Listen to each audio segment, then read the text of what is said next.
In Afghanistan, a sapper patrol is on its way to repair a stranded convoy. The combat engineer steps out of the vehicle and yells, asking which moron is responsible for the clusterfuck that ruined his day. The squad leader steps forward and admits it was him. It quickly becomes clear that the two are actually brothers. Then he teaches his little brother about the laws of science, specifically thermodynamics, saying that energy can't be created or destroyed, so it has to go somewhere. By filling the convoy trucks with stop leak, they essentially block the vents, causing heat to build up until the radiator blew. Then he jokingly tells his brother he knew it had to be his bright idea to pour stop leak into the truck. His brother sighs, admitting this isn't what he really wants to be doing. He reminds him that their dream was always to be selected for RASP, even showing the matching tattoos they got that reads, "Don't fucking quit." But the older brother scoffs, saying he's already too old and that the program is extremely hardcore. He also points out that they were only 18 when they made that promise. Still, his brother tells him to imagine the feeling of earning their own Ranger scrolls and the pride that comes with being a Ranger. Eventually, he manages to convince his brother, but moments later, the Taliban suddenly attack the convoys. In the brutal firefight that follows, almost all the soldiers are killed. With his knee badly injured, he drags himself toward his brother. 2 years later, he is now on a bus heading to the Army Ranger selection base in Colorado. The cadre instruct the candidates to head to the induction hall and turn over all their personal belongings. From this point on, they're told they no longer have names, only numbers. One of the sergeants notices that a candidate is a technical sergeant in the Air Force and tells him he will be assigned as a team leader. The candidate acknowledges this and is given the number 7. In another line, a sergeant reviews his application and notices that, because of a previous leg injury, he had been denied 4 times before finally meeting the age cutoff. The sergeant informs him that, as a patrol leader, he'll be expected to lead the team, but he turns down the offer. He is assigned number 81. Sergeant Major Sheridan then addresses the candidates. He explains that Army Rangers are essentially the spearhead of the United States Army, the first soldiers deployed on the ground, and that RASP is one of the toughest selection programs in the world, designed to push candidates to their mental, emotional, and physical limits over 8 grueling weeks. Only those who reach the final stage will face the 24-hour death march, a grueling mission completed by crossing that finish line, after which they can earn the coveted Ranger Scroll. With that, the program officially begins. During the first week, several candidates are eliminated. The next 3 weeks are filled with brutal obstacle courses and exhausting drills, and anyone who fails to meet the standards is immediately cut from the program. Now, only 4 weeks remain. During one of the long marches, 15 tells the others that if they make it into the regiment, they'll gain access to top-secret information, like Area 51 and even hidden truths about the moon landing. The other candidates simply scoff at the idea. Meanwhile, 81 strays from the group, quietly completes his lap, and then returns. Hey, slow down, Superman.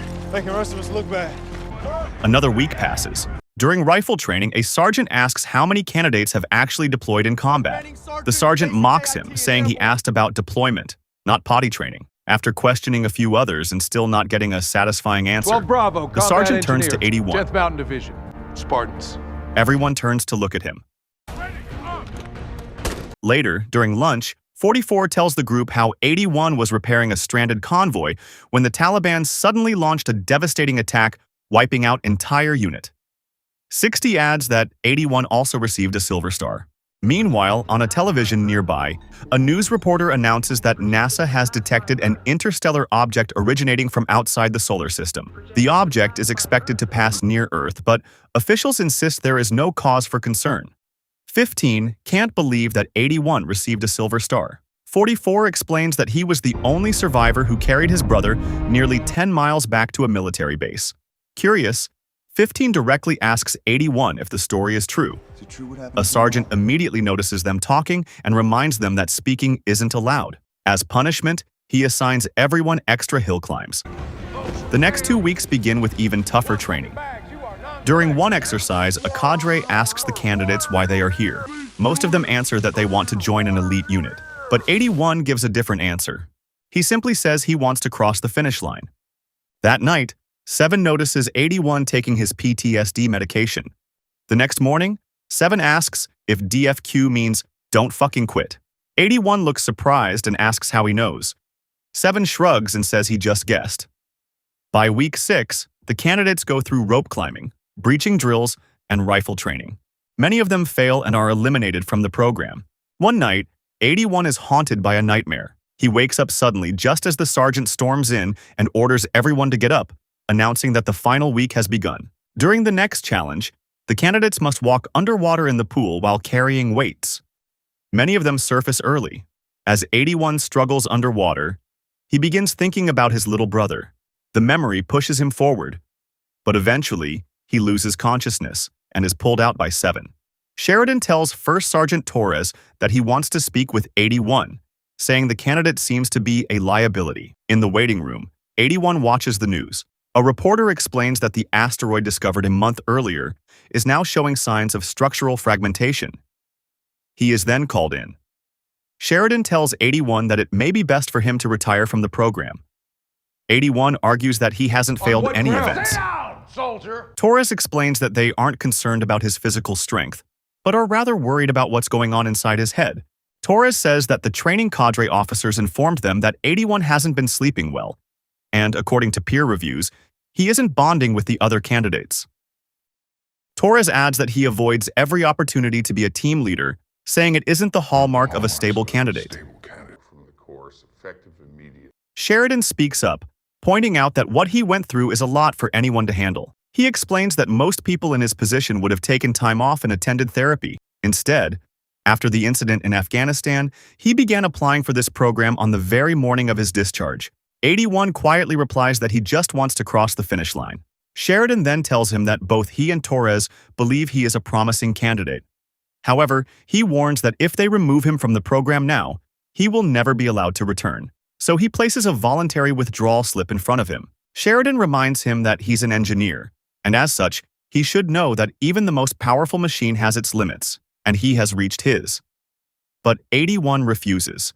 In the end, only a handful of candidates, including 81, make it to the final round. Torres then explains the details of the final mission, which will be a simulation. A classified aircraft has been shot down behind enemy lines, and the Rangers are tasked with carrying out a reconnaissance and rescue mission. Their objective is to locate the crash site and destroy the aircraft before it falls into enemy hands. 2 Black Hawk helicopters will drop them deep inside enemy territory. From there, they must navigate through the mountains to reach the downed aircraft. Their next objective is to locate the pilot, who is being held prisoner in a nearby village. Torres explains that their rifles will only fire blanks, but the cadre may ambush them at any time during the mission. The squad will be given a single VHF radio to send regular situation reports. He then announces that 81 will serve as the team leader. 15 sarcastically remarks, "Great, the finish line guy." Torres reminds them that they have 24 hours to rescue the pilot, return to base, and cross the finish line. If they fail or get captured during a cadre ambush, the mission will be considered a failure. Sheridan adds that if they successfully cross the finish line, they will earn their Ranger scrolls. The Death March mission officially begins. The Blackhawks drop the team deep into the Rocky Mountains. After landing, the team regroups and heads into the forest. 57 studies the map and tells the others that their target location is about 20 clicks west. 81 sets the watch to 24 hours and asks if anyone has any questions. Everyone stays silent. Then 7 stands up and tells the group that they are all here for a reason, and their goal is to earn the Ranger scrolls together. 81 nods appreciatively at 7, and the team continues their journey. They climb up a rocky mountain and reach the top. Soon, evening slowly turns into night. 111 sends their situation reports to the cadre over the radio. 7 suggests that they take a short rest, pointing out that the cadre might be waiting near the river to ambush them. 81 agrees, saying they'll rest for only 20 minutes. While the others sleep, 81 stays on guard. 7 asks if he can ask him a personal question, but 81 simply replies, "No." The team assumes the cadres must have noticed them stopping and used the flares. 81 immediately orders everyone to move. By morning, they finally spot the wreckage of the downed aircraft. 7 jokes that the cadres really went all out with the special effects. 81 warns that the cadres are probably waiting to ambush them upriver. He instructs 111 to send another situation report. Then he quickly lays out a plan. The demolition team will place explosives on the aircraft and detonate them from a safe distance.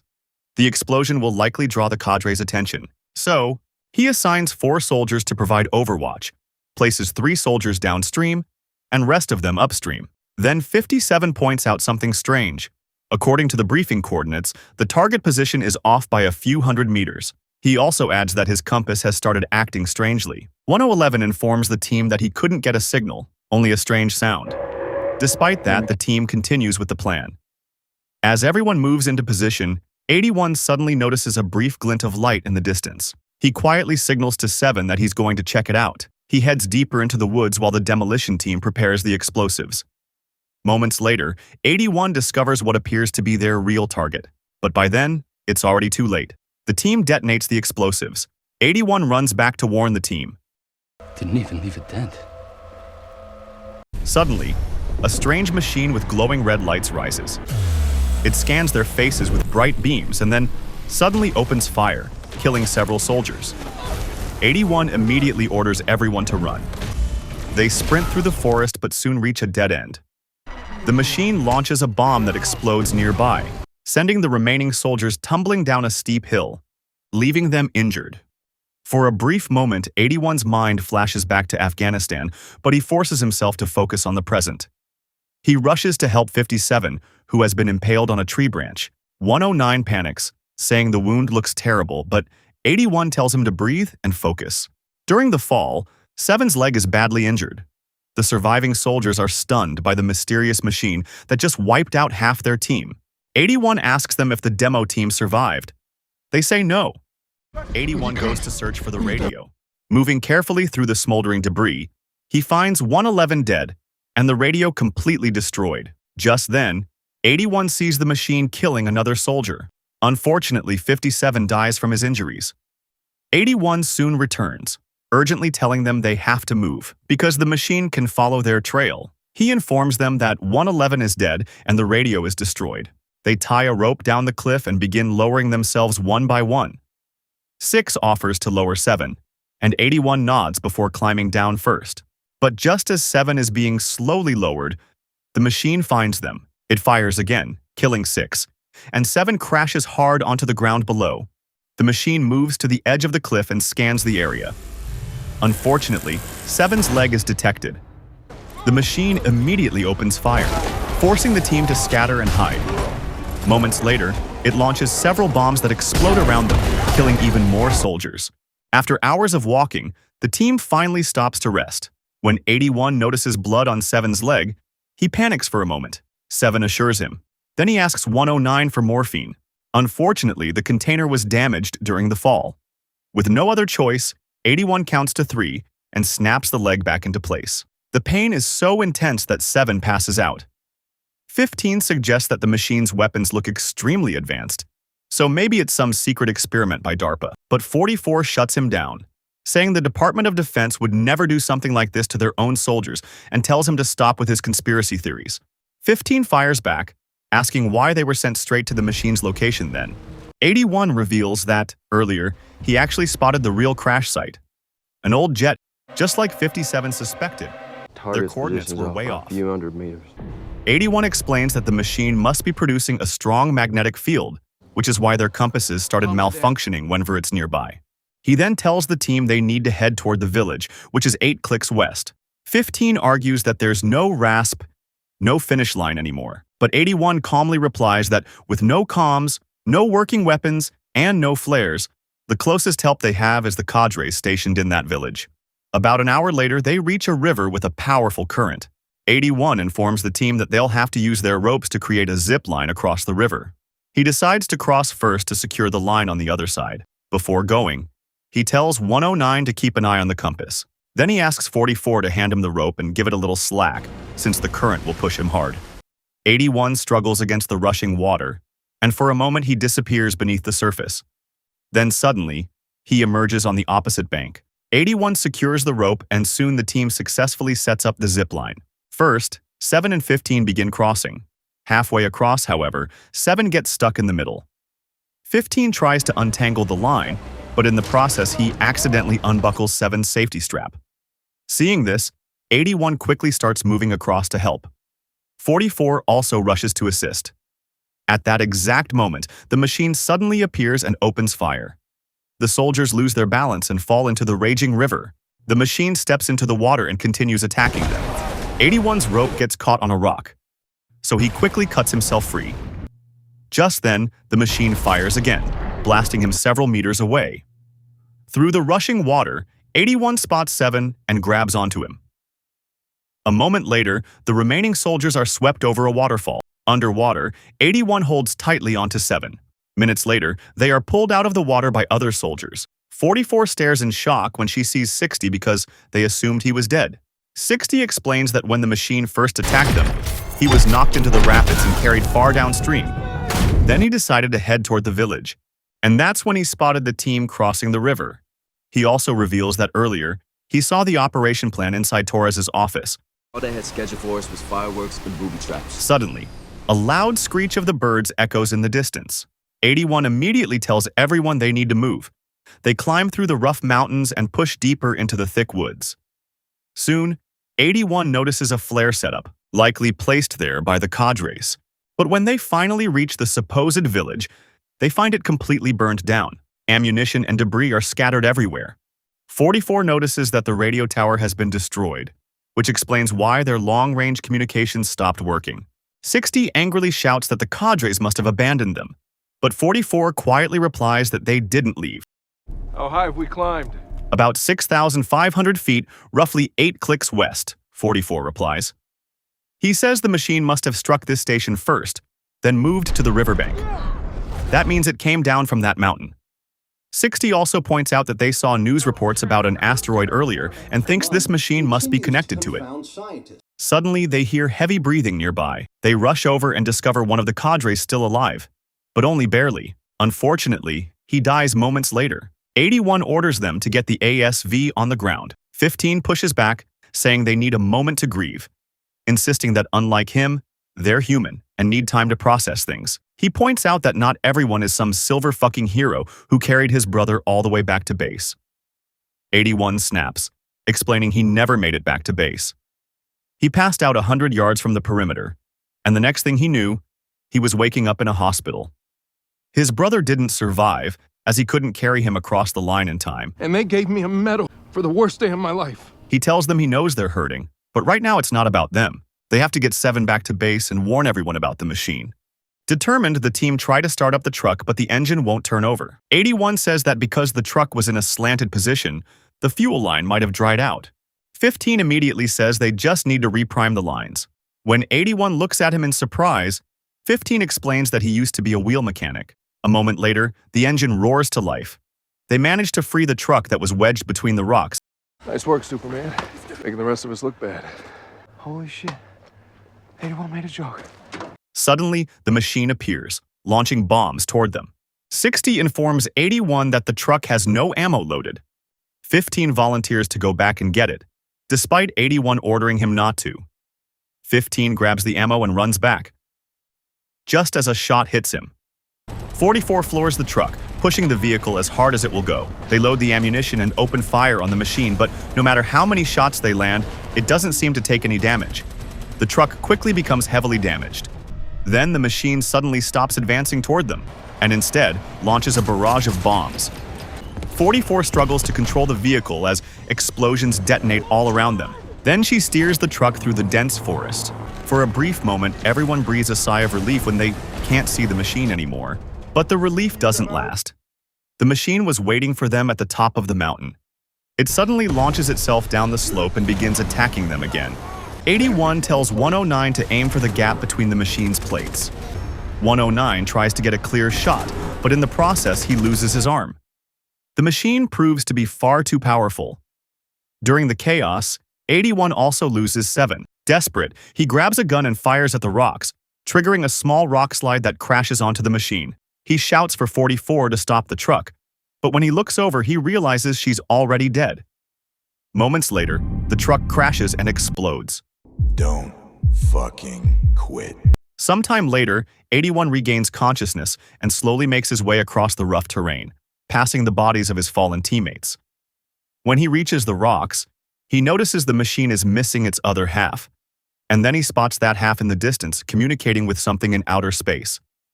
A few feet away, he spots 7, still alive.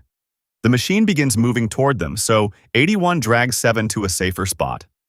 At that moment, the rain begins to pour, making the climb even harder. Exhausted and overwhelmed, 81 screams in pain and frustration. Then his watch beeps. The 24 hours for completing the mission have officially run out. He breaks down and cries. 7 weakly speaks up, telling 81 that he knew who he was the moment he saw him on the bus. Years ago, he went through air assault training with a loudmouth private, 81's brother. Back then, his brother had talked nonstop about his dream of becoming an Army Ranger alongside 81, and about the matching tattoo they both got. 81 asks why 7 never told him earlier. 7 says he tried, but 81 never wanted to talk. 81 admits that if he could just cross the finish line for his brother, maybe he could finally sleep at night. 7 asks if he thinks he failed his brother. 81 says he didn't just fail his brother, he feels like he failed everyone around him. 7 reminds him that despite everything, he never gave up. The machine soon approaches their location. 81 wonders aloud how they could possibly stop something like that. 7 asks him what his brother would do, probably fill it with stop leak and hope for the best, 81 mutters. But the joke gives 81 an idea. He tells 7 to stay put and wait for him. 81 climbs down into the quarry and enters the building. Inside, he gathers some explosives. Then he finds the controls for a massive stone crusher and switches it on. Meanwhile, the machine reaches 7. Just before it attacks, 81 makes a loud noise to get its attention. The machine turns and begins moving toward the building instead. As it scans the structure, the explosives planted by 81 detonate. 81 quickly jumps into a bulldozer and rams the machine, pinning it against the mountainside. As the stone crusher runs, rocks pour down and block the machine's venting system, causing it to overheat and overload. He jumps out of the vehicle just seconds before the machine explodes into pieces. But the bombs inside the machine spill out and scatter across the ground.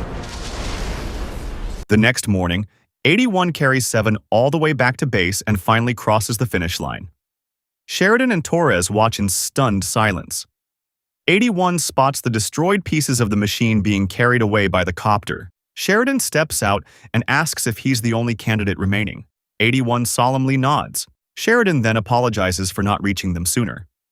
He explains that the machines have already destroyed most of their bases, and this is the only one they've managed to secure. 81 asks, "How many are there?" Sheridan answers grimly. "They're everywhere." He explains that they managed to neutralize the first wave, but intelligence suggests a much larger global invasion is being prepared. A news report soon confirms the terrifying truth. NASA reveals that the asteroid had split into countless pods, now scattered across the globe. Each pod transformed into a deadly machine, attacking civilians and military bases alike. Satellite images reveal that more pods are still approaching Earth. Governments around the world are now launching a coordinated global response to defend the planet. Impressed, Sheridan asks 81 how he managed to destroy the machine without any real weapons. 81 reminds Sheridan of something he once said. Every machine has its limits. He explains that by choking the machine's primary venting port, the entire system overheats and collapses. He tells 81 that this intel could save a lot of lives. Then, 81 admits that Sheridan was right about him earlier. He wasn't ready. Sheridan promotes him on the spot, saying that now he is. He adds that his brother would be proud of him. They're all talking about what you did out there. If you got it in you, son, I'm sure they'd appreciate a few words. Sheridan then gathers the Rangers and announces that they are the spearhead of Operation Global Shield, which has just gone live. They will be dropped on the outskirts of the city, and their mission is to evacuate civilians and clear the way for heavy ordnance.